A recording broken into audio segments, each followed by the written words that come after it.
Hello, everybody. It's a spooky, scary night of genre stories for the Storytelling Association of California. So glad you're all with us. I'm going to invite you. We're not going to be able to hear each other, just me, but I'm going to invite you to get out your witch's broom. And we're going to stir our witch's spoon. I don't mean a broom, spoon. And let us stir up a little bit of a brew to get ready for our spooky tales. It goes like this: stirring and stirring and stirring our brew. Ooh, ooh. Now go the other way around. It's good for your brain. Stirring and stirring and stirring our brew. Ooh, ooh. Now with your fingers, tip, toe, tip, toe, tip, toe. Ooh. Those of you who work with little children, you probably know that one. I have my librarian cousin to thank for that. Well, we have a wonderful lineup of storytellers and stories from 6 storytelling groups all across California, and plus our special guest storyteller from Hawaii. And he is going to kick off our evening. So,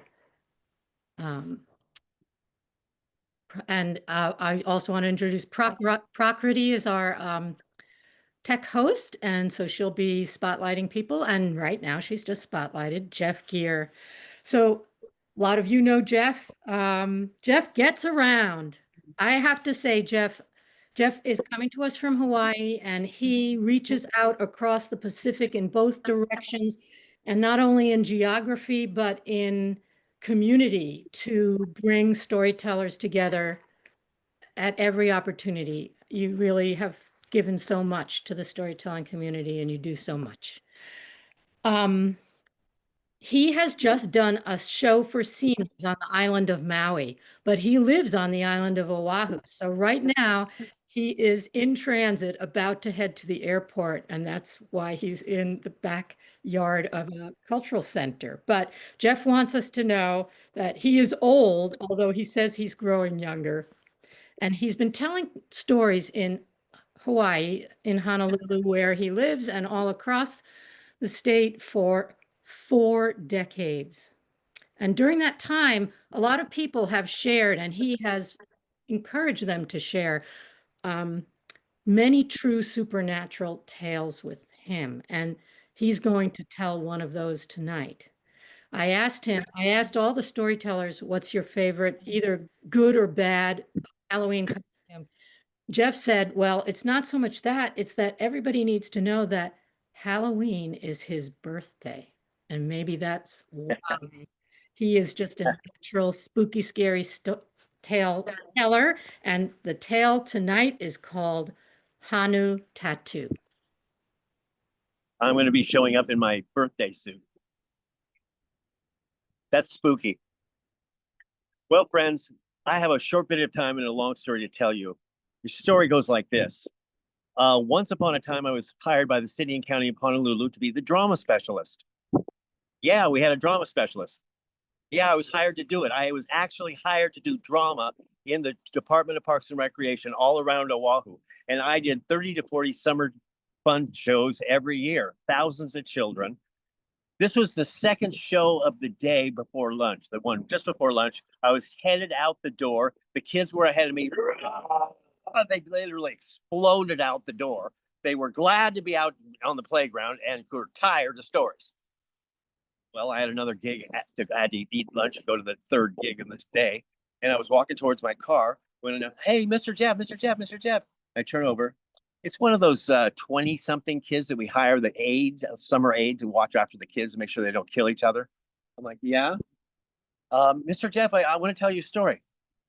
I love stories, but I had another gig. Well, if you can walk with me, I'd love to hear it, but to come, let's go. And I'm soon frozen in place, looking at this girl. Her name is JJ. She was a clown on Maui, but she couldn't get a job in the summer, so she came over here. Yeah, I'm staying with my in-laws. It's okay. Oh, the kids are okay. I like the job. It's okay. But a couple of weeks ago, my uncle came to see me. Yeah. We're not really close, and I haven't seen him for a long time.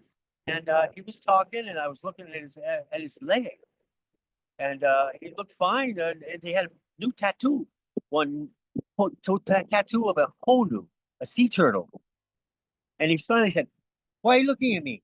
He said, "Oh, I'm sorry, Uncle. But the last I heard of the family, he was sick. I thought your leg was like gonna get cut off, and maybe he was gonna die. That's what I kind of remember." What? They don't tell you. Oh, kid. I guess I gotta tell you. Yeah, it was bad. My leg was so big, hard to get the pants on. Purple in the toes. I no can't walk. And I gotta sit in one they're called chair. Uh now what you call it. And they take me to the hospital. Doctor, look at my leg, he said. First we're gonna start with the toes and cut them. That don't help you. We gotta take the toes, take the foot, we take the leg below the knee, then up to the hip. But brother, we gotta cut because I'm trying to save your life. We'll start tomorrow. Not every day you hear that. I'm crushed. I'm in my room. I'm crying when my friend comes to visit. He say, "Hey, you know what? Your problem is not in your leg. Your problem with Akua, the gods above your head. You're not right with the spirits, man. I come to get you out of this place. We're gonna go solve the problem above so you get your leg together. Come on, let's get out of here." He told me about a lot of legs. He had to sign all the signs of paper. Basically, the nurse said, "If you leave this hospital, you're gonna die." I went with my friend. Tells me about how he got to. She tells me that he went to his house. His friends start making the phone calls. One calls to another to us, another calls, another. And he says, "Okay, I got the kahuna, the magic man, the lady gonna come. She's gonna tell us about, that. She'll get it right." I said, "I watch out the window," and he go driving away. Now, from the back kitchen, there's a ramp going down into the carport.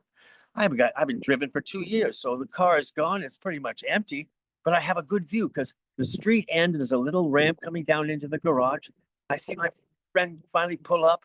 He go around to the other side of the car. He opened the car. "Hey, Auntie, I help you." I never gonna forget this lady. The lady get out of the car, white hair pulled back behind her face. So many lines. Got on these glasses like Coke bottles, make her eyes huge. And she got lines, a red sweater, nothing but bones, no muscle at all. And she get out. Aloha, aloha. "Oh, Auntie, I'm so glad you're coming. I got a big problem with my leg. Maybe you can help me with it." She come down. She come into the carport, and she sat, and she looked. Blood, blood, blood of the Honu, blood of the Honu. The blood of the Honu, of the sea turtle, blood of the Honu. It come crashing into my head, and I know exactly what she mean. Oh, there was a time, maybe 5 years before. What was it? Me and my friends, big body, hey, we can do anything. We get in a boat. We're gonna go fishing. I grew up in Molokai. I can fish anytime. We get in the boat. Got the Molokini, little horseshoe island. Get the fish, cut open the fish, guts go into the water. And I look down. Hey, look, one honu, sea turtle.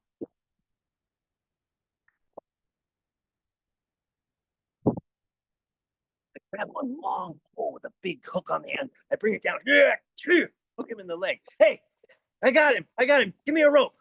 I tie him around the edge, tie him on the edge of the leg. Get the leg around like that, get the rope, get it like this, and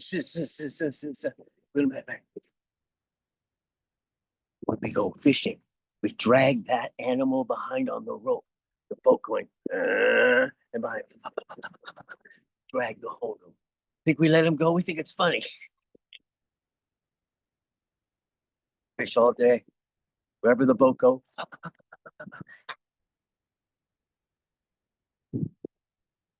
The end, we go in with our catch. Think I let him go? I throw a blanket over the Honu, go to the back of my car, open up the hood, throw him inside, shut it. Got to take a while to get the boat out of the harbor. I drink a few beers, get home. I call my tutu man on Molokai. Hey, Grandpa. Hey, boy. We go fishing today. Oh, yeah, you have some luck? Yeah, we got some fish, but I caught a Honu. Oh, yeah. Hey, Grandpa, I call you. You tell me, how you kill that thing? What? That's a living thing, boy. You let that thing suffer all day while you catch him? What you do? No, you show respect to that life. Hey, old man, I didn't call you to get a lecture on what to do. Just tell me how to kill him. Show respect. The pain you cause come back on you, boy. You're gonna suffer because of this. Hell, I am. I'm not talking to you anymore about this. Forget it. And I went into the carport. I take out the hole and throw him on the ground. Claw hammer, slam open the back of the shelf, pry him open, pull out the meat, blood everywhere. And that's the blood. The kahuna with her magic eyes would see. The blood of the Honu.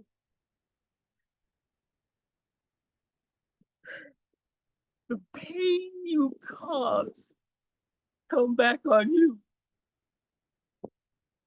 I wouldn't bring the pain in my leg on myself. What I did to the Honu.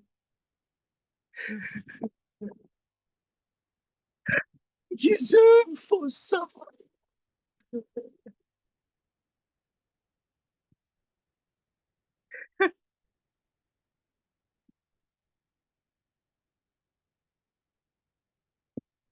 After a while, the lady go in the house. She say, "Take this down, take that down, throw those things away." We do. She say, "Eat this food, don't eat this food." I do. And she tell me to go down to the sea. When the sun is coming up, wash, wash away the pain, wash away the hurt, and pray to the Akua. Give you another chance and heal you. And I do. And my leg good. And after that, I get one Honu, a tattoo right here on my leg. To remind myself, I got another chance to do good in the world and respect the life of the things that are living here. This is a stupid story about a stupid boy who did a stupid thing. And about the man who grew away from that boy. And I'm sorry. Oh, my soul.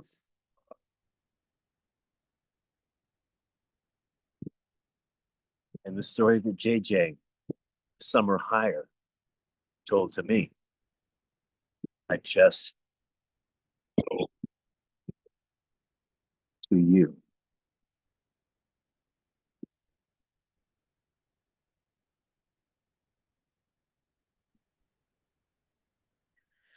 Oh, thank you, Jeff. What a great beginning to our evening. I'm glad we got another chance to hear another story from you. Aloha. Safe journeys. Safe journeys back home. Thank you so much. Let's take a breath in that island air that we could imagine. Smell that sea salt. All right, our next storyteller, we're going to just keep moving right along. Our next storyteller is Rupa Mohan. And Rupa comes from right here where I am in the East Bay of San Francisco area. And she is representing the Asian Art Museum Storytellers, one of our newer groups, yeah, in the genre. And we're so glad to have that group. And I'm part of that group too. So very excited to have you here.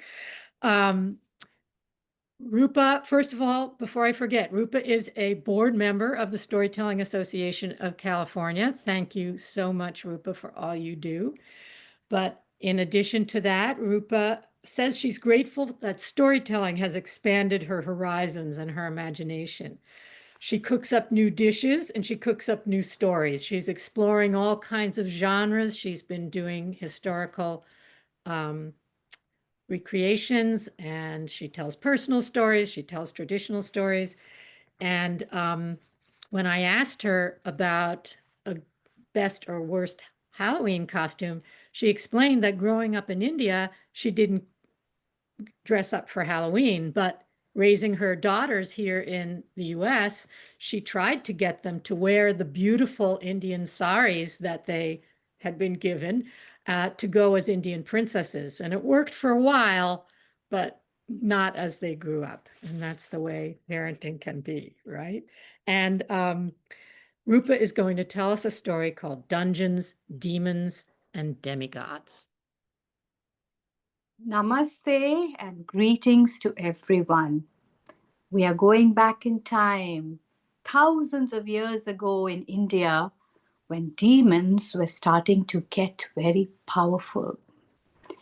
And there was this one demon called Hiranyakashipu. We'll just stick to Demon King. He was very cunning and he wanted to be immortal and reign over all the three realms. Well, he went to the forest like a hermit and he stood on one leg with his hands folded. And he did this for years and years. When the ants started creeping up his entire body and the anthills surrounded him, and his hair grew in long dreadlocks, well, the gods were impressed. And the creator god came down and offered him a boon or a wish. This cunning demon wanted immortality, but that was only for the gods. So he asked for something else. Being the tricky one he was, he said that he does not want to be killed under all these conditions. By a man or a beast or a god or a demon, during the day or during the night, inside or outside, on earth or above earth, and no weapons could be used. What? The god was confused, but he granted the wish. And this hermit turned back into a nasty demon and he went to his kingdom. And he went wild. He hated the gods, especially the god of preservation, Vishnu. So he demolished all the temples and he made temples for himself, putting up his idol everywhere and enforcing that everyone needed to only worship him. Otherwise, they would be thrown into the deep, dark, dirty dungeons in his kingdom. Well, as things are usually, his wife was a beautiful, pious woman who secretly prayed to God Vishnu. Yes, his enemy. And soon she had a beautiful child who she raised to be good and pious just like her. And as the little boy was growing up, he would keep chanting the name of Vishnu. And when his father corrected him, he would say, "Father, I respect you, but Vishnu is my Lord." "What? Vishnu, Vishnu, Vishnu. Ah, I cannot tolerate this. He is my enemy." He tried sending him to a special school where he asked the teachers to brainwash him against Vishnu. But that didn't work. So he threw all the teachers down into his deep, dark dungeons. And as things were progressing, he started getting very angry with his son. "Ah, I need to teach this boy a lesson," he said. "Guards, come and take him to that steep cliff and throw him down into the raging river. Let's see if he will change his mind after that." So when that happened, guess what? The river really calmed down, and the boy was cradled in the waters, and he came out, happily walked back into the palace. "What? How did that happen?" "I think Vishnu saved me, father." "Vishnu again? Let's try something else. Guards, take him to that pit of venomous snakes and throw him into that."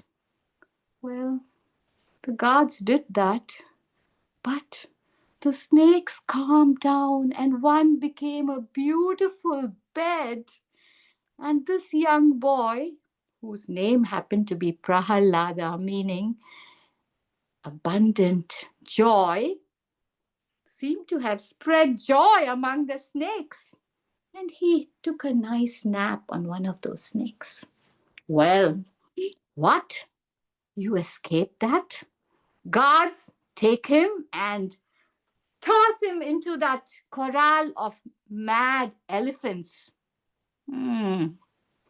Guess what happened? Of course, the elephants all came and surrounded him, and they took him for joy rides. Well, the evil demon was getting more and more agitated as the days went by. And he soon came to the conclusion that his son was his enemy number one. Yes. And he started getting these thoughts that he should get rid of this son, Prahalada. Well, what did he do? He had a brainwave. He had the sister who was quite not as bad as him, but was very loyal to him. And the sister had this cloak that was supposed to be fire resistant. So he made the sister sit in the courtyard with her cloak on, holding Prahalada on her lap. And then he ordered his guards to set up a bonfire. And as people watched, they set the fire and flames arose, going up higher and higher and higher, with Prahalada's mother weeping and wailing and asking for mercy. But they all thought that Prahalada had perished. But when everything simmered down and there was just the embers, they saw that Prahalada was sitting with his hands in a namaste, closing his eyes and chanting Vishnu's name. And there was no sign of the demon's sister. "What? My sister? You got rid of my sister?" cried the demon. And then he said, "Things have gone too far.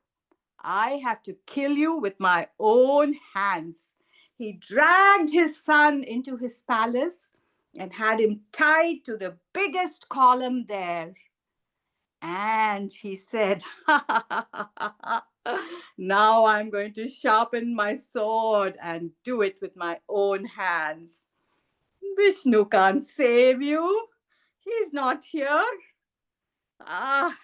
He kicked the column. And Prahalada said, "Father, Vishnu is everywhere. in every speck of dirt, and even in this column. Ask your Vishnu to come.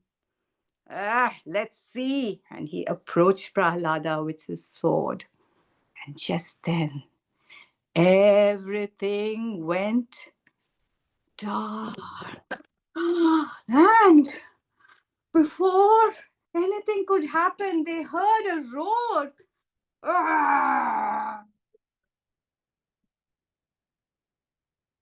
There was this creature. I am Narasimha, half lion, half man. Demon, you have gone too far in your attempts to kill your own son. I am an avatar of Vishnu, the beloved Vishnu to your son, and I will take care of you. Ha! Come, let me pick you up. Oh, you look like a rag doll. Well, let's go to the threshold. Neither inside nor outside. It's soon going to be twilight. Neither day nor night. And you are going to be on my lap, which is neither on the ground nor up above. You didn't want the use of weapons, huh? I am going to use my claws. He tore the demon apart, and his guts were pouring out with blood, and he lay limp.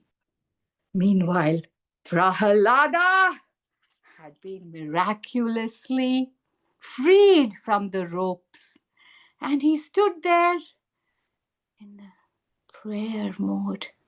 And everybody thanked this Narasimha, half lion, half man, who had gotten rid of this evil demon king.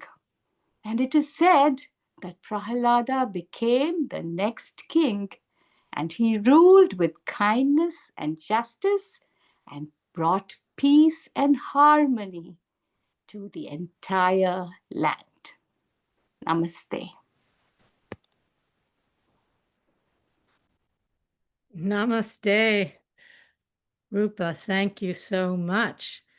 It's good to have a story where there's lots of gore and but in the end, the balance between good and evil is restored. We need those stories now. Also, I just have to say, you and I know each other well. I know what a nice, kind person you are, but boy, did you embody that evil demon. Thank you.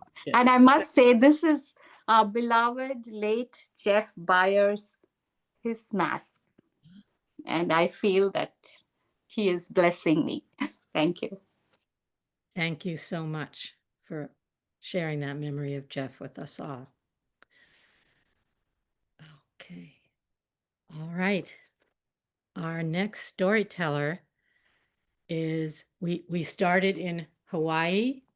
We came to California. Now we're leaving the state again. And we're going all the way to Greenfield, Massachusetts. And this is Storm, who is representing the swap that I helped co-lead, the Contra Costa Tail Spinners. And that's one of those situations where the magic of Zoom has brought not just the ability for us to do this kind of event, but to all of our groups in California, we have been enriched by people from near and far. So let's see.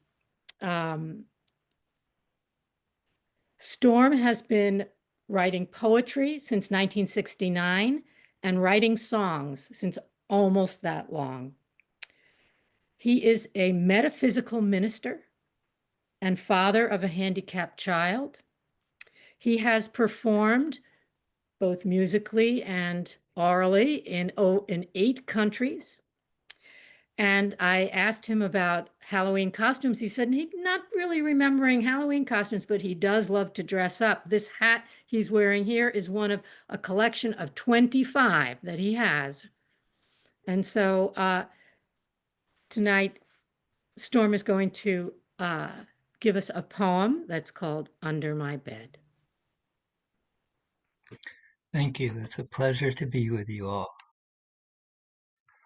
Oh, the rats and the bats and the skunk, they all come to spelunk under my bed at night. Under my bed at night. Oh, it gives me such a fright when the bats and the rats and the skunk spelunk under my bed at night. Oh, the squirrels and the birds and the mice, they do things that aren't very nice under my bed at night. Under my bed at night. Oh, it gives me such a fright when the squirrels and the birds and the mice aren't nice under my bed at night. Oh, the dogs and the cats and the ants, they laugh, they whistle and dance under my bed at night. Under my bed at night. Oh, it gives me such a fright when sorry, when sorry.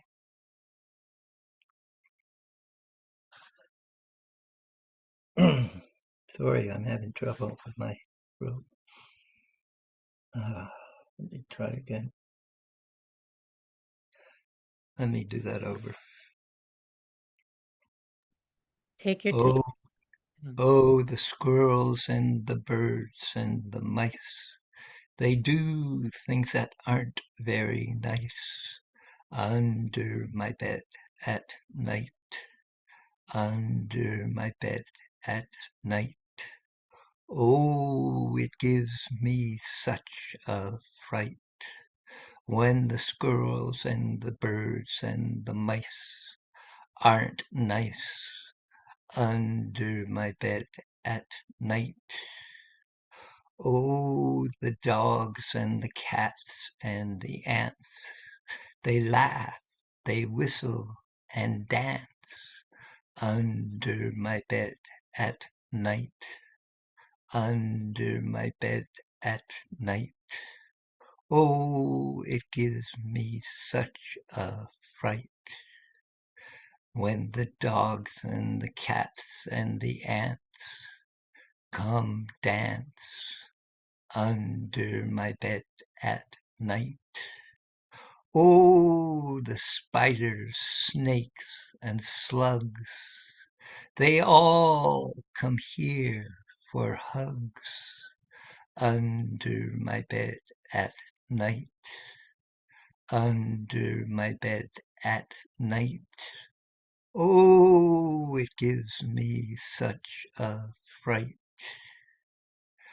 when the spiders, snakes, and slugs come hug under my bed at night.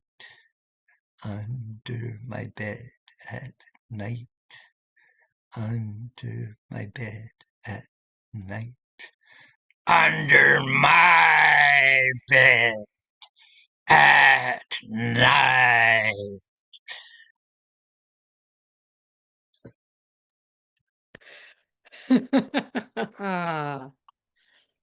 Thank you so much. Wow. I love the way you deliver the poem, the rhythm and I especially love the spiders and the slugs coming for hugs. Thank you. Creepy crawlies, always good on a spooky, scary story night. Thank you so much, Storm. Thank you. And I should say the performance in other countries is in informal groups on Zoom. So that is another thing that Zoom has brought into my life and into many people's life, is the ability to go to countries where we can't travel. Right. So true. So special. Thank you for coming to share with us.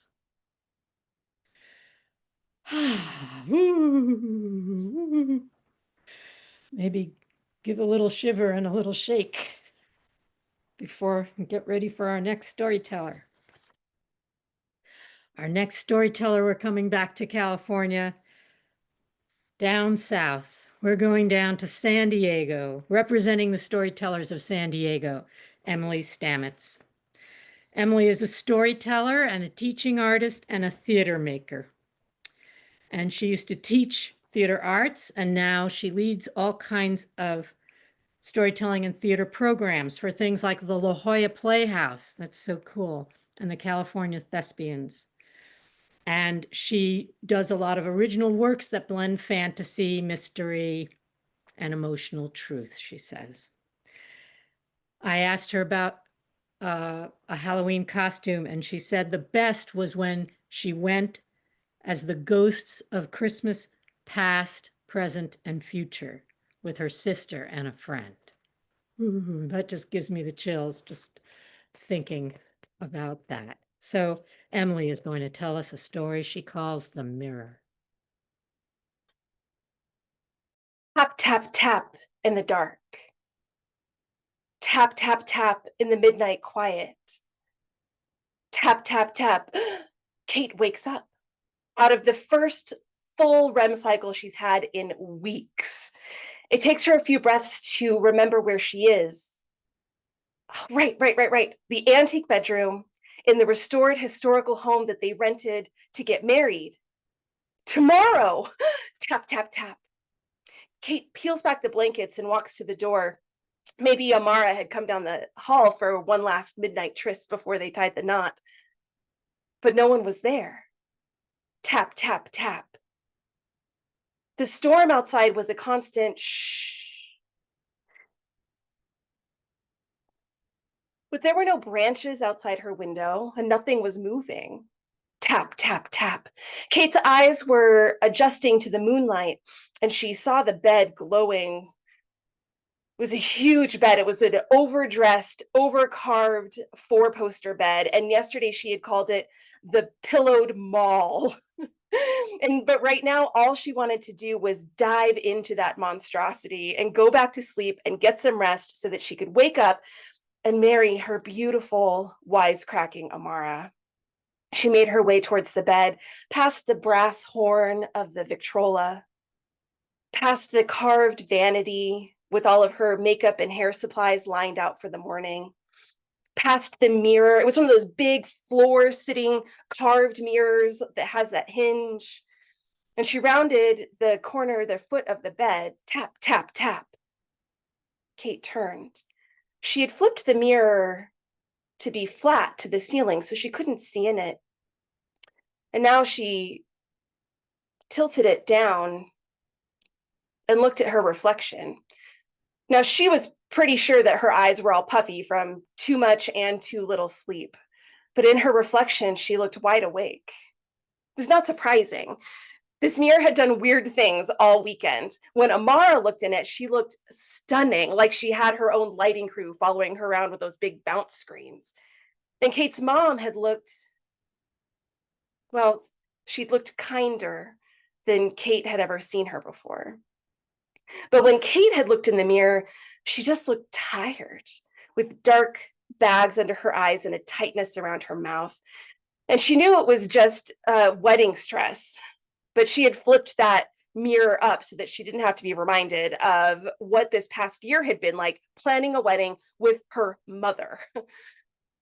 She looked at herself now in the silence. No more tapping. Oh, thank God. And she turned towards the bed, but movement flashed out of the corner of her eye and tap, tap, tap. Kate's heart pounded. She turned and looked at the reflection in the mirror. She was all there, the tightness around her mouth, her nightgown glowing in the moonlight, dark hair cascading over her shoulders, and hands clasped together in a silent plea. But Kate's arms were hanging loose at her sides. The reflection reached out a hand and extended one finger and tap, tap, tapped on the inside of the glass. Kate shook her head no, and the reflection nodded, yeah, and then gestured to the bed. Well, Kate turned and looked at that delicious, body-warm marshmallow fluff. It was all she wanted to do was to climb back in there and go to sleep. And she put a hand on the mattress and she lifted a knee onto the mattress, tap, tap, tap. Obviously, she was not going to get any more sleep tonight until she had passed through all of the steps of whatever new nightmare this was. The reflection, its hand hovered over a spot on the mirror. And Kate reached out and pointed. Here? The reflection nodded. Kate.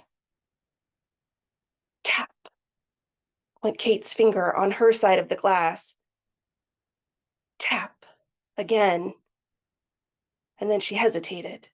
Her reflection clasped her hands again, nodded, and smiled. Kate brought her finger to the glass a third time.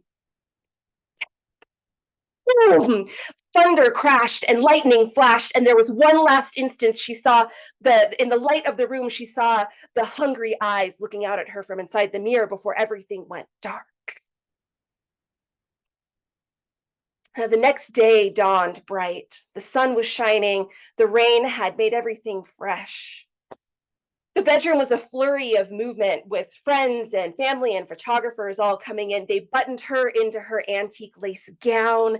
They played music, record after record after record on that Victrola. Slowly, the room emptied out until all that was left was the bride and the mother of the bride. As a final touch, Kate's mother pinned the veil into her hair. And then she looked at the beautiful bride standing in front of her. She said, "Are you sure? You look pale. Listen, why don't you go look at yourself in that big mirror over there? See how beautiful all of my hard work has made you. Have a chat with yourself. If you change your mind, it's not too late to just call this a big party, all right?"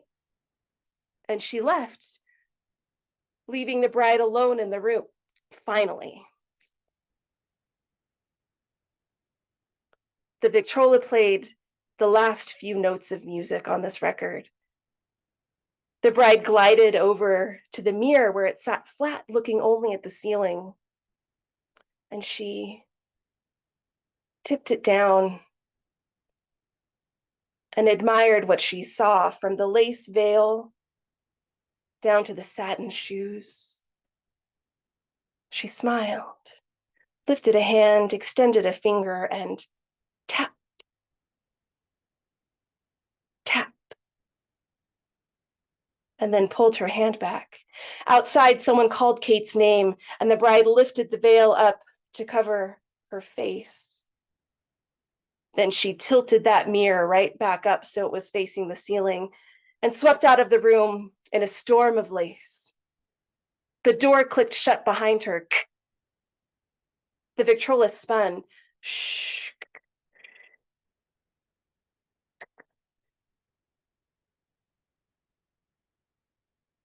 Outside the window, Amara laughed, throaty and alive. And from inside the mirror, fading, tap, tap, tap, tap,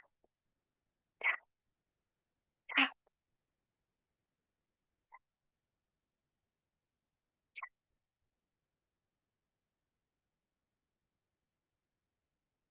Thank you.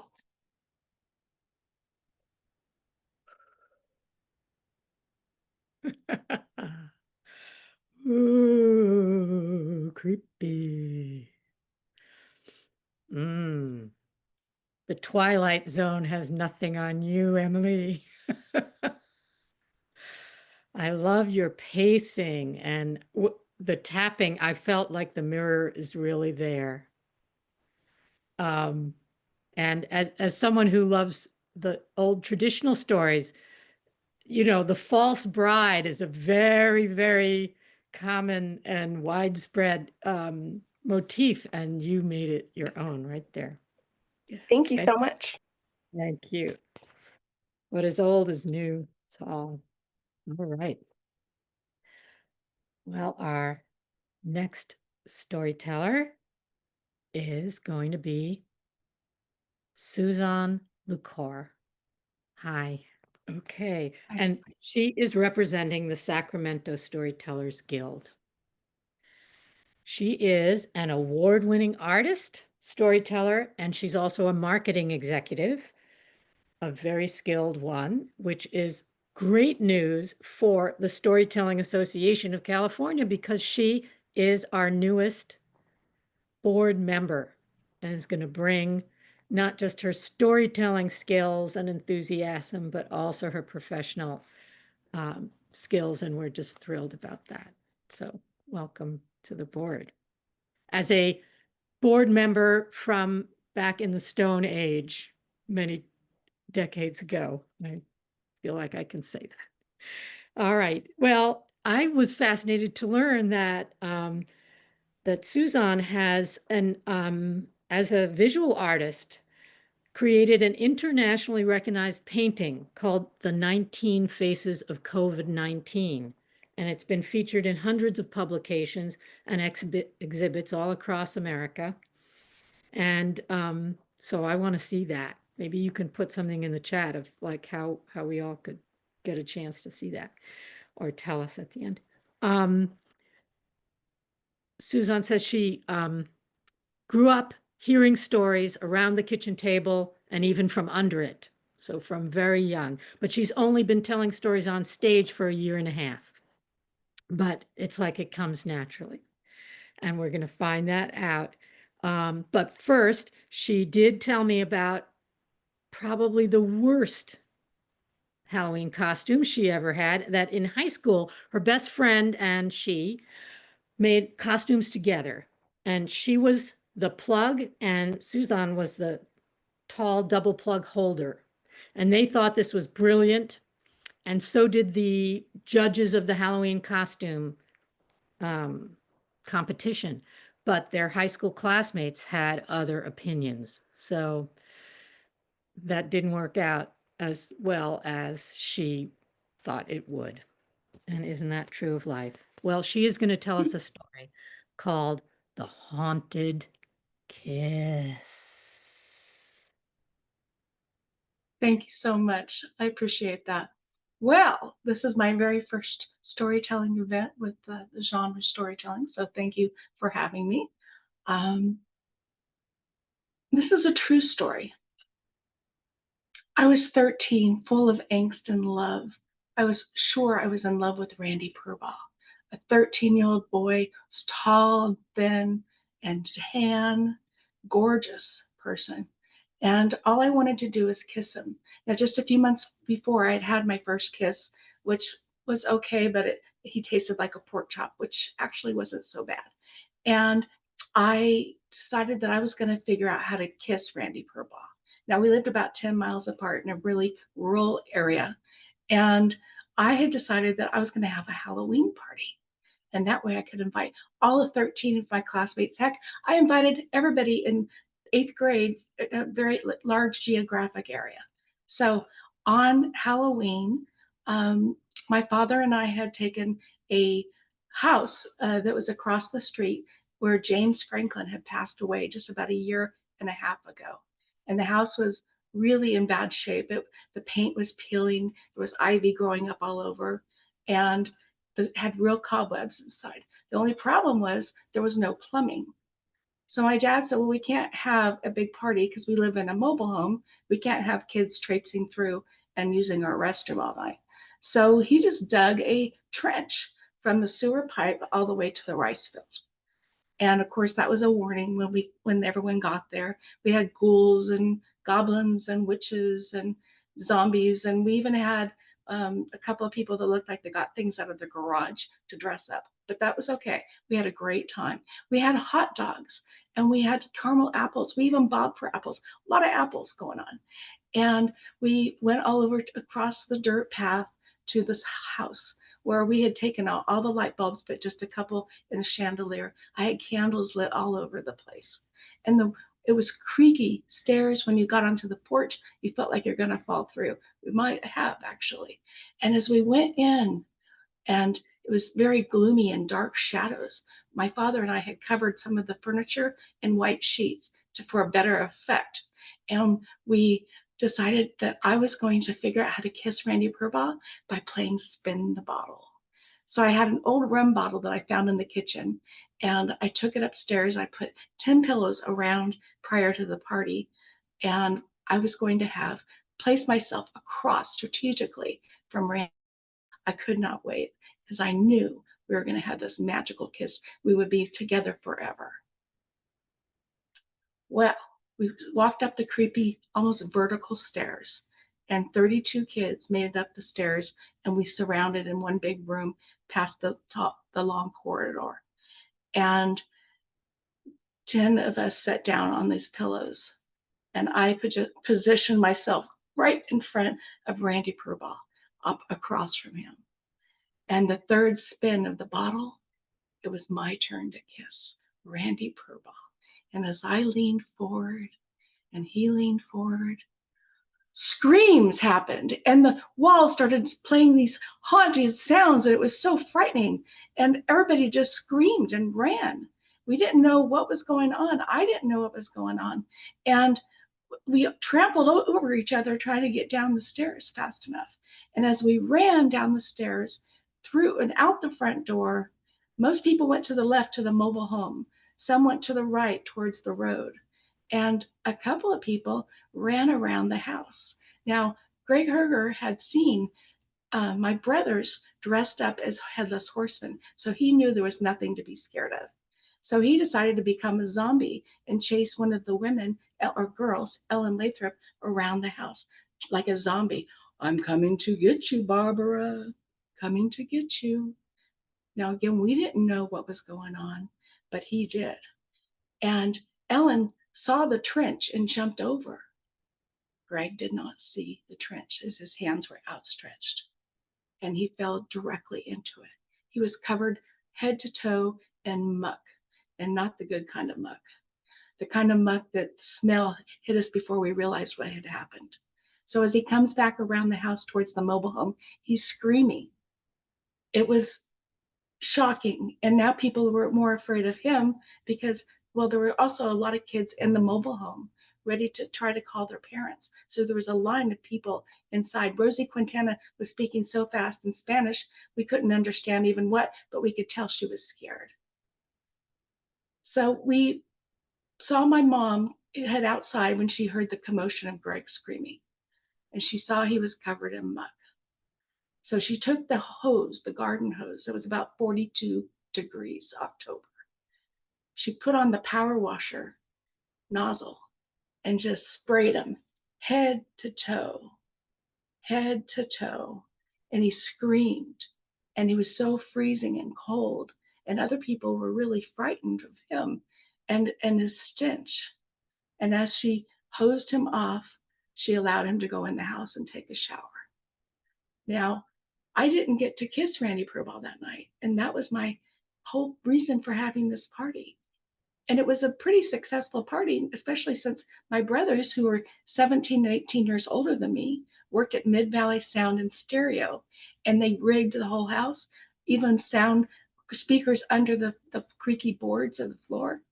In the windows, they had put speakers. They even put them outside. So all we heard was blood-curdling screams. Hot dogs slid out of people's hands. Caramel apples attached to the tree that we saw the next morning.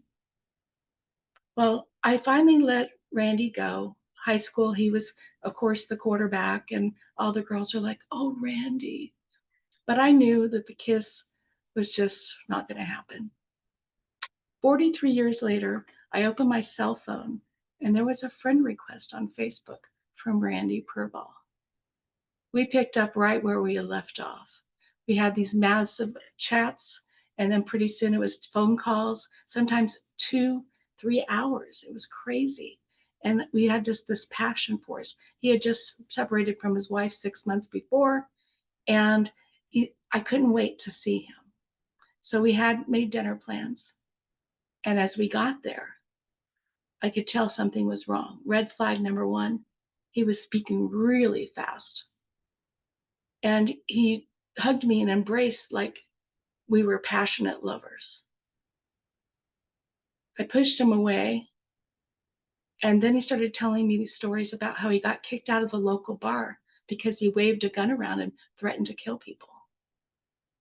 Okay, so then he told me that there were aliens in his house and UFOs in his backyard. In fact, a UFO had followed him there. And he leaned forward and he said, "They're watching us." Well, I never got to kiss Randy Purball, but that time it was on my terms. Thank you.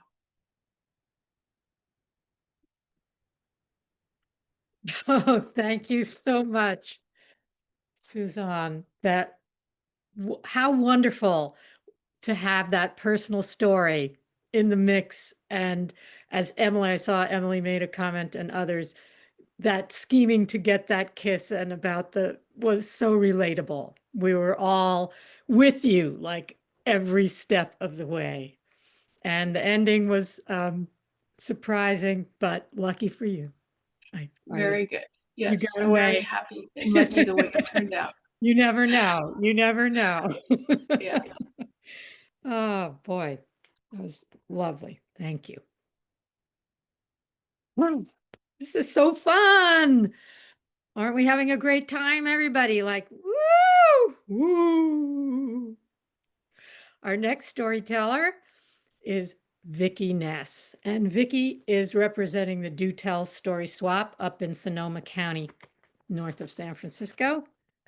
And she has been telling stories in the Bay Area for 35 years, not just telling stories, writing her own stories, teaching writing, teaching, and just a wellspring of creativity.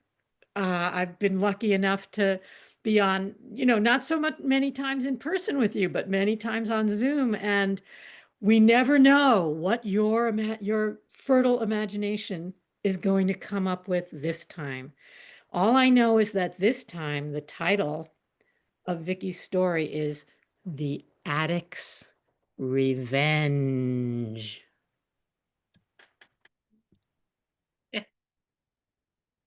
Thank you, Liz. Edmund, at 7 years old, knew exactly what he wanted to be when he grew up. Yes, he did. He wanted to be a New Jersey Turnpike toll taker, just like his grandpa used to be. Now, this was the mid-1950s, and all up and down the turnpike were little houses that held toll takers.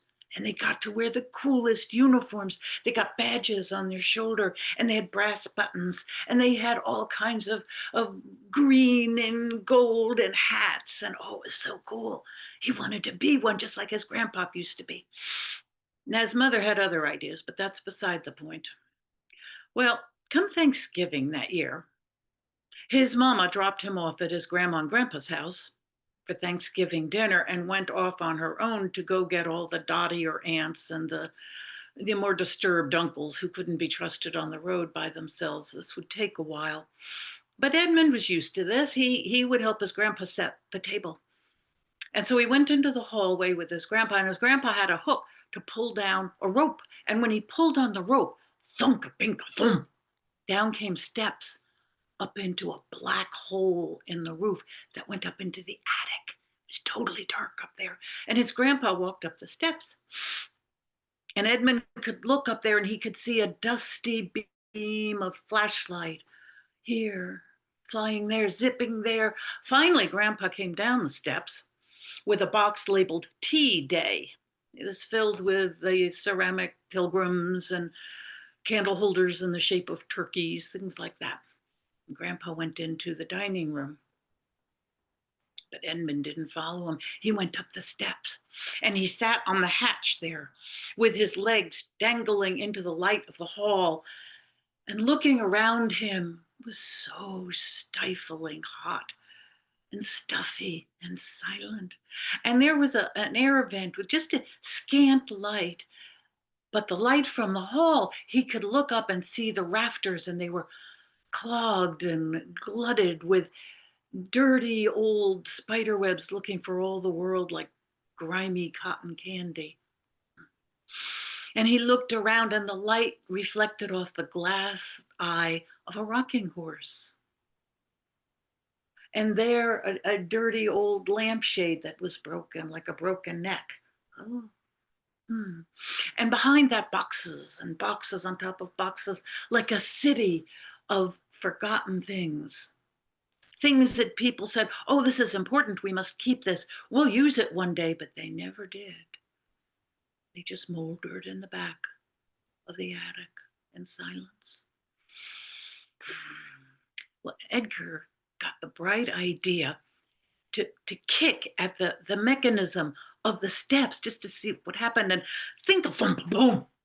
Oh my goodness, the steps came up and closed him into the attic that suddenly went darker than, blacker than anything Edmund had ever seen, and just the little scant light coming in from the air vent, and it grew hotter and more still, and something seemed to be embracing him. Well, he began to kick at the door. Grandpa! And he kicked, and the more he kicked, the more dust rose up and swam around him, looking at him before disintegrating into the darkness. Grandpa! And he began to kick, and then he began to fiddle with the workings there. Maybe he could figure this out. Well, behind him was a rather sturdy box. It was deep forest green with gold trim around it. And it began to shift. And then suddenly the lid rose up, woof, like a malevolent clamshell. It fell back, and a sasha, tissue paper rising up, brownish, thin, like the petals of a dead flower. And from the center of that rose up Grandpa's old toll taker uniform. It rose and rose and rose until it lost its balance and fell over the side of the box onto the floor, and it gathered itself up in a heaving tangle of cloth. And out from under that snaked a sleeve, and it rose up and it turned its hollow, dark, empty cuff this way and that, heat-seeking its victim. Oh, there he was, Edmund. Slowly it lowered itself and snaked toward his dark back. Edmund so busy looking at the tiny bead of light between the door and that Grandpa, and the rest of the uniform rumbled behind it, and the sleeve slithered, and the rest of the uniform lurched and lumbered behind it, closer and closer until it was right behind him, and the uniform gathered itself, trembling and shaking, until Edmund sat up to look about him, and that's exactly when the uniform rose up like the hood of a cobra and wrapped its sleeves around him and dragged him onto his back with his legs kicking in the air. And in the pale light, he could see that the commotion from his legs had caused huge clumps of spider web and dust and griff to dance around him like so many filthy ghouls. They bumped into each other, looking to see what the commotion was. And around they swirled, elbowing each other aside, all over his head. And he started to try to scream, but a lapel came in and another lapel, and he couldn't. And the sleeves began to constrict and constrict and constrict. And Edmund could hardly breathe, and his legs fell down. And he tried so hard to breathe, but the thing began to slowly drag him back to the box. When all of a sudden, thump, clink, thump, the steps came down, and from the bottom of the steps in the light, Grandpa called up, "Edmund, are you up there?" The uniform froze. The first footstep on that ladder. Oh, the uniform undid itself. Oh, and it rumbled and it lurched and it rolled. "Edmund, you ought not to." Rolling, climbing up over the box, it threw itself into the box in a heap, a pulsating heap, and it rose itself up and straightened out all its wrinkles, and it flattened out its sleeves and zapped them together and fell back, and with an enormous sigh, it deflated. Sha, sha, sha, sha, sha, sha, sha, sha. The tissue paper closed over it, and the lid of the box, with a rather bored whomp, closed up again. Edmund's grandpa at the bottom of the step. "Edmund, I don't want to hear that you've been up there." Boom! Down the steps went Edmund, running as fast as he could into the kitchen, where there were people and warmth and grandma peeling potatoes and the smell of food cooking and life. And he stood there, and his grandma said, "What on earth is wrong? Oh my goodness, you're shaking like you're freezing. Now you get you a piece of that warm cornbread and you go stand out in the sun there. It's warm out there." "Yes, ma'am," he said, and he took himself a piece of cornbread and went out the back kitchen door to the backyard and sat down on a bench. And a blue autumn sky opened up in front of him. And the leaves were turning color, and he could feel the chill of autumn coming up from the ground and the warmth of the sun caressing his face. And he could hear kids laughing and playing kickball and a dog barking, and he could smell leaf mold and wood smoke, and the whole world was bright and beautiful and clean and clear. And he looked up into that sky. And now that his teeth had stopped chattering, he could eat his cornbread and theorize that maybe he'd be a mountain climber one day, or maybe he'd be, maybe he'd be a writer of mysteries or a rock and roll star. And it made him feel so good to think that he could be anything in this big wide world, anything he wanted. But there was one thing he did know for sure. He would never, ever in a million years wear a uniform.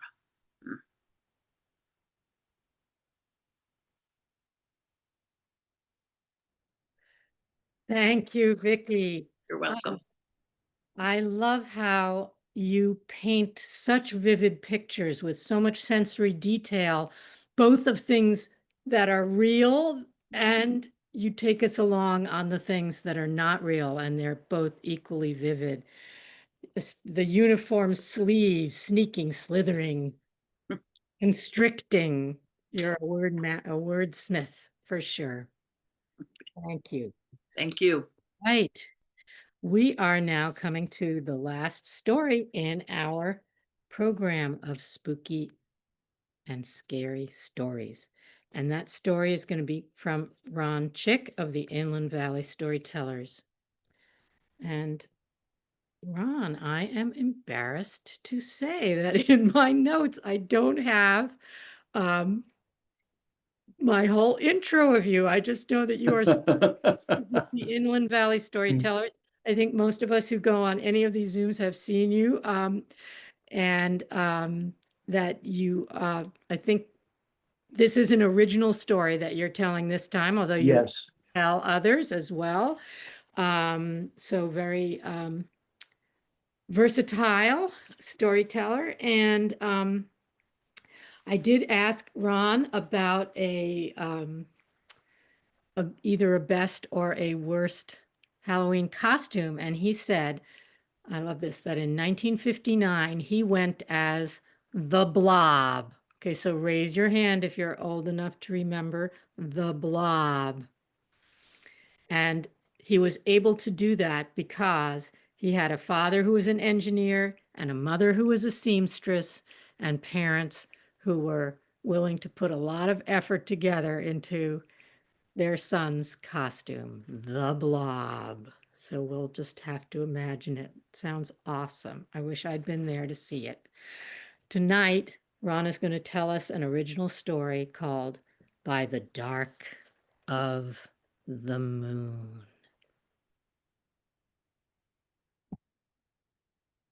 Well, I got the idea for this story at the National Storytelling Conference 2 years ago, and I told versions of it last year, and I've worked on it, and this is the final rendition of it, I do believe.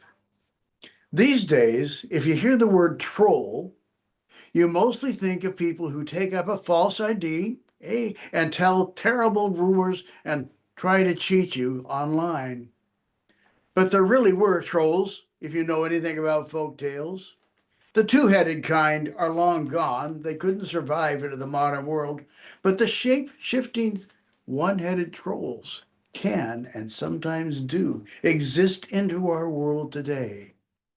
Now you got to understand that trolls' overwhelming behavior is greed. Every troll that's ever been has gathered and begged and hoarded anything at all. They try not to spend any money, but they do when they must to make more money. For them, treasure and gold is everything. They are long-lived creatures, and this creates a problem for them in our more modern times. It used to be, they could assume a shape and stay in a place for a while and just gather up their treasure and move to another area and give themselves a new name and continue. But more modern banking made that much more difficult, and hoarding your gold became much more difficult. And there was a troll in a town who was getting to the point where he was thinking he would have to abandon some of his treasure or perhaps be killed. There just happened to be in that town a young man named Daniel. He was a personable young man, but both of his parents had been killed in an auto accident, and he'd just sort of been adopted by the town around him. One couple took him in, and other people provided things for him, and his life was mostly okay. When he got into high school, he was a bit of an athlete and an okay scholar, and people thought maybe he'd find a way out of their town into the wider world, but nothing was materializing until he got a letter. First letter he'd ever got in his life from an attorney in another state saying that an uncle had passed on and was leaving his estate to him. Wow. I wonder what it is. He began to think back, to when he would travel to this place with his mother years and years before, when he was so young that he didn't understand what the relationships were, but he can remember a few of the friends he made and some of the fun stuff that was going around. And of course he wanted to go. And the troll thought, this is my opportunity. He came out of his beautiful old home and said, I have business properties around about, and I need to make an inspection tour. And if you want, Daniel, you can come with me and you can ride along with me. We'll go a lot of different places, but one of those places is not far from where you need to be, and I'll get you there one of these days in the next month. Well, of course, Daniel thought that was wonderful, and his journey started very well.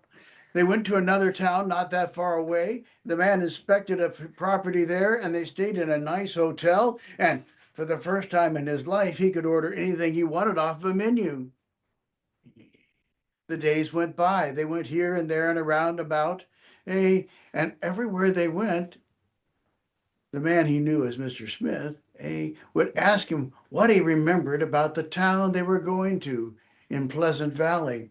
And the more you talk about memories from a long time ago, the clearer they become, and the more details you remember, and the more inferences you can gather. And so, as they got closer and closer to it, he began to feel like this is going to be the best thing that could possibly happen to the universe.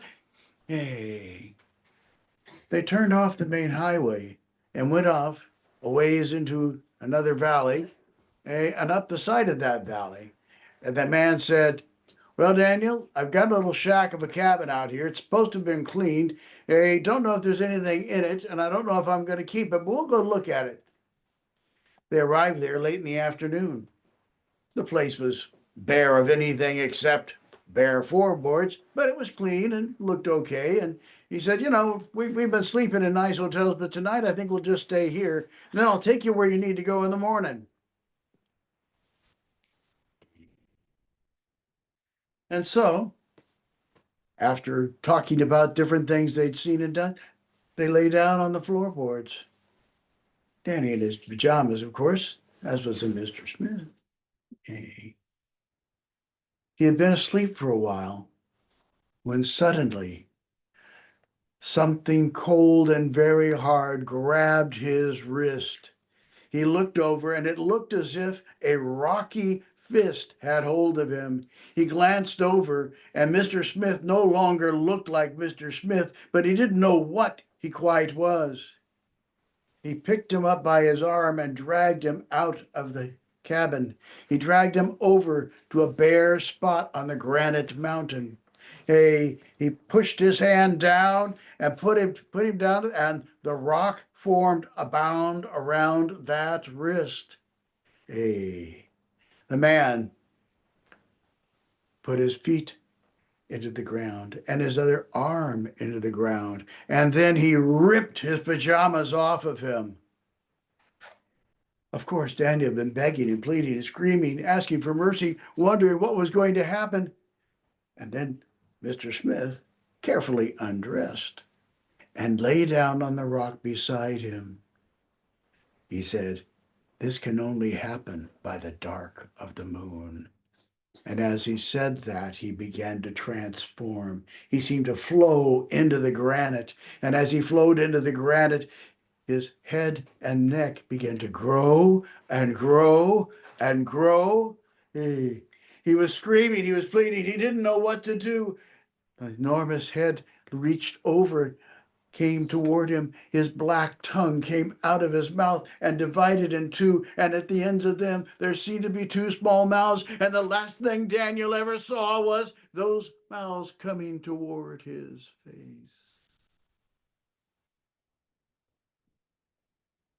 Morning came, and when the first light of dawn struck the top of the mountain, you could see that there was a perfect, exact replica of Daniel lying bare on the stone. And of the Mr. Smith and the troll, there was nothing left but fine, fine granite sand. Well, of course, Daniel, as he now called himself, immediately got up, went in, put on Daniel's clothes, had his letters of representation, had parts of his memory, and was planning on making his way over to the right place. He hid the nice car that he had in a place he thought he could get, it wouldn't be found for a while, and he showed up in that pleasant little town. Well, of course, he had his ID. He looked exactly like him. He could tell stories about when he had been there as a child, and the attorney was satisfied that this was indeed the Daniel who now owned a fairly nice, very old house outside of town, and some small amounts of money in a bank account and other such things, and it was all approved, and a judge signed off, and now the troll, Daniel, had a new place from which to operate. He, of course, transferred some money around and got some things back and was doing pretty well. But the problem with this town is that it really was a pleasant place. The four major religious groups each chose a different month of the year to hold a festival or event the last Sunday of the month. And sometimes other community groups did something the last Sunday of other months. And most of the time, everybody in this town seemed to get along very well with everyone else. There didn't seem to be any racial tensions, didn't seem to be a whole lot of economic stress. It seemed like everything was just perfectly wonderful, and that is an absolutely horrible place for a troll to live. Daniel began to think, what can I do? How can I make this place less than what it is now? But the events happened, and people greeted each other, and everyone seemed to get along so well. Obviously, religion couldn't be used as a device. Race wasn't much of an issue, and he didn't know quite what to do, but he noticed there was a family. Not all of the same last name, but obviously part of a group of some kind, who usually did a lot of stuff together, as well as with other people. And some of them had red hair, even sometimes with hazel eyes. And he thought, that's it. Now, this family was large and popular, but suddenly rumors began to spread.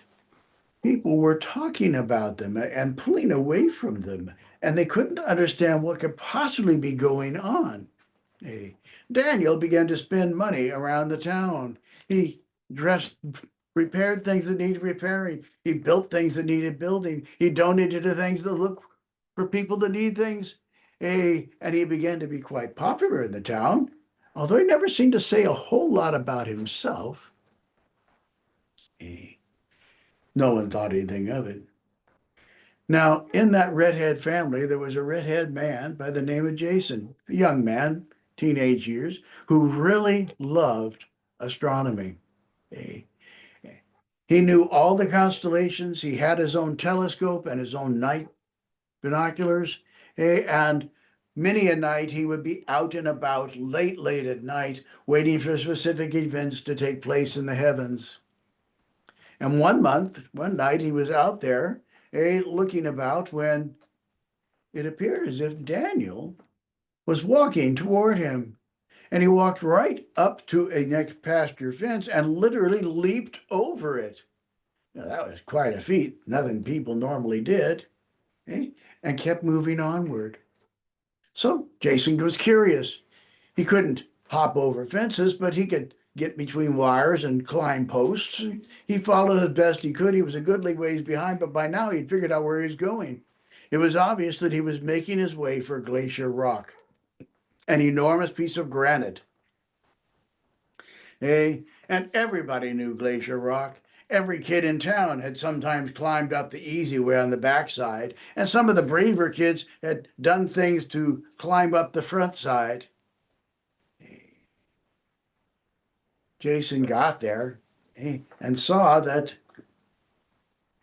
the man was up there, and Daniel was standing there, slowly taking off his clothes and looking up into the night sky.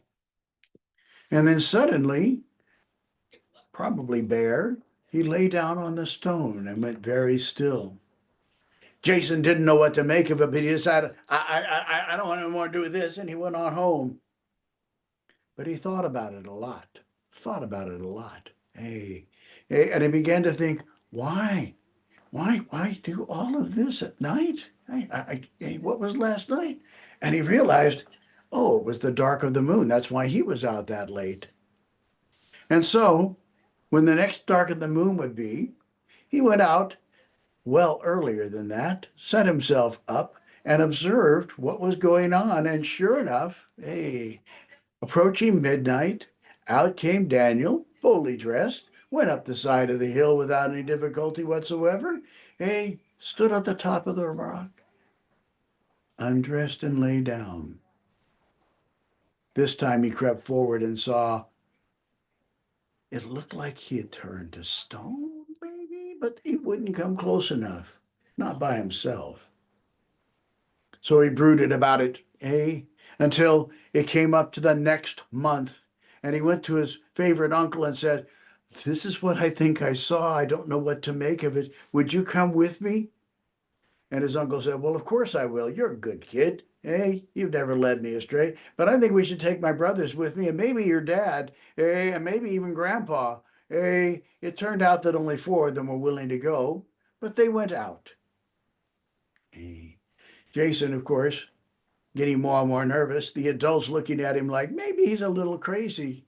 But they waited, and they saw a humanish, shadowy figure in the almost totally dark night, apparently taking off its clothes and laying down.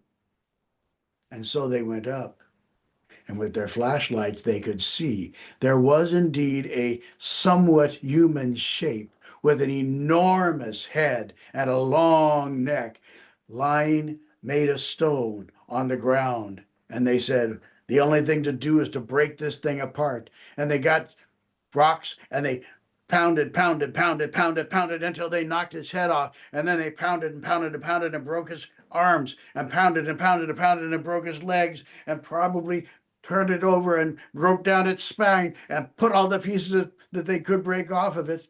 And then they backed away to wait.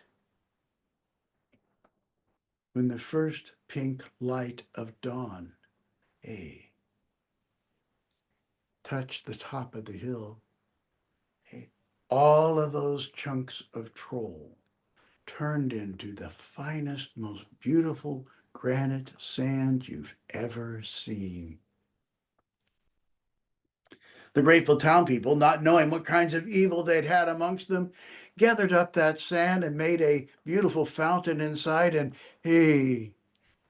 thanked Jason and made a statue of him, a plaque to explain about trolls and the dark of the moon.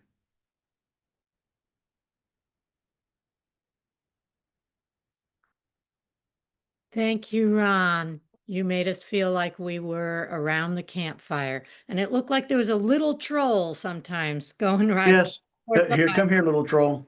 Yeah. All right. I He would was like perfect for to the invite. story because he's a redheaded troll and my grandson. Yeah, I wondered about the red hair. Nice to Ah. see you. Thanks for coming. Oh. All right. Well, that is the evening of stories. I want to bring all the storytellers back up to thank them. Why don't let's all unmute ourselves for a minute and give a big thank you, okay, to all our wonderful storytellers. Woohoo! Very good, you guys. Good job. Terrific. Thank you so much. Just Thank wonderful. you. Good job. Thank you. And in a minute, I didn't warn everybody, but if you have something you want to announce, you can announce it. But before I turn it over to have the storytellers do that, I also want to give a big thank you to Prakruti Agrawal, our tech host, the most. It keeps us going all the time and is really wonderful. I think we all owe a huge thank you to Ed Lewis and the whole SAC board, but we know, Ed, that this has been your baby and we really are grateful. And thank you to Shagrin, who's our SAC, both the Zoom master and our treasurer. And thank you to Tina Tomiyama for the beautiful e-flyers that she designed for tonight and many other nights, and the whole SAC board and all the other people behind the scenes.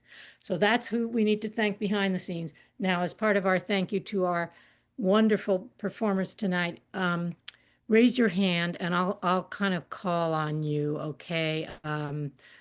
If you have something you would like to announce. Okay, let's have Suzanne. Could you Yes. unmute? Hi. Thank you. Saturday, just this Saturday, October 18th, the Sacramento Storytellers Guild hosts a harvest theme event. It's from 2 to 3:45. And if our Zoom is working, right, and I set the link in there to the story, then you can watch it from anywhere. And of course, the event is free. It's open to all. And if you make it down to Sacramento, you get free wine, cookies, and food. I'm even making my chili verde. So it's a great event once a month on the third Saturday. Thank you. Thank And you. I'll be telling a story. Anybody raise your hand if there's, how about Emily? Hi, if you're down here in San Diego this Saturday, myself and Marilyn McPhee, who's also here, and Mindy Donner will be telling some ghost stories at the Chinese History Museum, which is supported by the Chinese Women's Association here in San Diego. And then please mark your calendars for March 21st, 2026. That is the day of the San Diego Storytelling Festival. And we would love to see you all there. It's, you know, if you need an excuse to come to San Diego for any reason, this is a pretty good one. It's on Coronado Island. Let's mark our calendar. Okay. I saw Ron's hand up. Yeah. Ron? Okay, I am a member of several different guilds, as most of you know. This Saturday, at El Dorado Nature Center, not across the street at the park in Orange County in Long Beach, we will be telling stories for Halloween themed at the park from 2:30 to 5. And if anybody's in that area and would like to hear stories, they'll be wonderful. That's Thank South Coast Storytelling Guild. Wonderful. Okay. Oh, Vicky and Rupa. Okay. Just real quick, I know you all know to do this, but check out the SAC website for all the celebration celebrations. You can keep yourself busy all November just looking at them. Thank you for saying that. I was going to announce that after everybody else, so I'm just putting it again, the link to the SAC page, SAC website page about celebration. And yeah, and Storm and okay, Rupa and then Storm. Yeah, I'm happy to say that Diwali, our Festival of Lights, is now an optional state holiday. So to celebrate that, there's going to be a big festival in Walnut Creek this Saturday, and I'm going to be emceeing that and also telling stories from 12 to 4. It's a free festival, so do come. If you can't make it to that, on the 2nd of November, we are going to be celebrating Diwali at the Asian Art Museum. That's also a free day, so we would love to see you there. Thank you. Rupa. Storm? Yes, a couple of things. An organization that I helped co-found over 45 years ago is the People's Music Network for Songs of Freedom and Struggle. We have poets, spoken word artists, and singers, songwriters, and activists. We have over 350 members from the US and beyond. And we are a dues organization, but very small and easily accommodated if that's a challenge for you. And we do things online throughout the year and a couple of times in the physical as well. So please check out People's Music.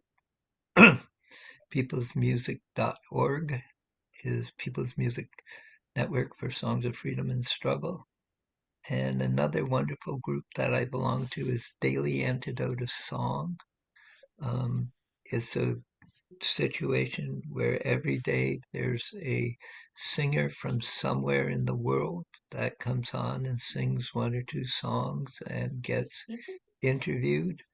We've been going for 2,020 days straight. It's 7 days a week, 365 days a year. And it's free, but donations are accepted. And there's an incredible community that's developed around it as well, with people who are regulars. I've actually met 6 people in the physical that I first knew on the program. That's Daily Antidote of Song. Is that all one word, like a No, No. you can Google it as separate words and it should come up. It's associated with Carpe Diem Arts out of Maryland. I'm putting that in the chat because I think that's really interesting. Thank you. Yep. All right.